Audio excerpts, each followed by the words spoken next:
अगली खबर यूपी के बलिया से है, जहां बलिया जनपद के रसड़ा से पूर्व विधायक राम इकबाल सिंह के नेतृत्व में चीनी मिल चलाओ किसान बचाओ पदयात्रा निकाला गया। यह पैदल यात्रा फेफना होते हुए कल बलिया कलेक्ट्रेट कार्यालय पहुंचेगी। वहां बलिया पहुंचकर चीनी मिल चलाओ से संबंधित ज्ञापन जिलाधिकारी को सौंपा जाएगा। इस पदयात्रा में सैकड़ों किसान शामिल रहे। विधायक राम इकबाल सिंह के सैकड़ों समर्थक ने बढ़ चढ़कर हिस्सा लिया। इस विशाल किसान यात्रा को लेकर हमारे न्यूज नेशन 81 के जिला संवाददाता निहाल अख्तर से पूर्व विधायक राम इकबाल सिंह ने इस यात्रा को लेकर बड़ी बात कह दिया। हमारे संवाददाता से क्या कुछ कहे, आइए सुनते हैं इस वीडियो के माध्यम से। नमस्कार, आप देख रहे हैं न्यूज नेशन 81। मैं हूं निहाल अख्तर। इस वक्त मैं उत्तर प्रदेश के बलिया जनपद के रसड़ा से चल करके फेफना तक आज हम पद यात्रा में उपस्थित हुए हैं।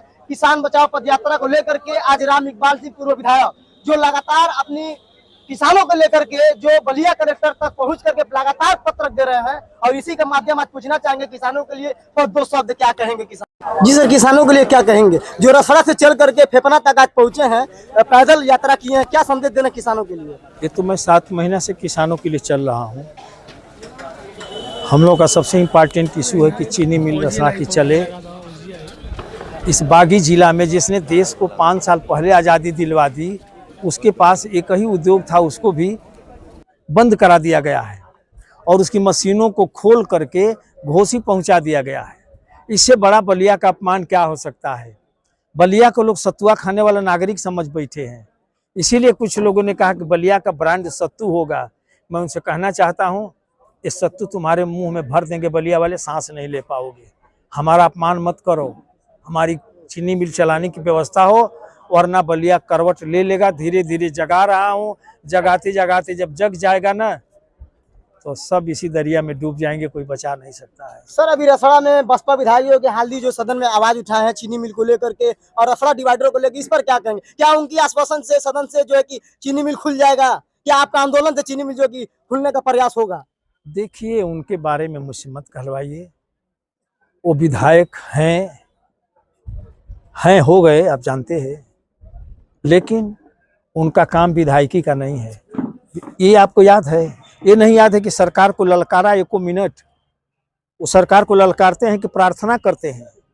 विपक्ष का एमएलए सरकार को ललकारता है, सरकार को तबाह कर देता है।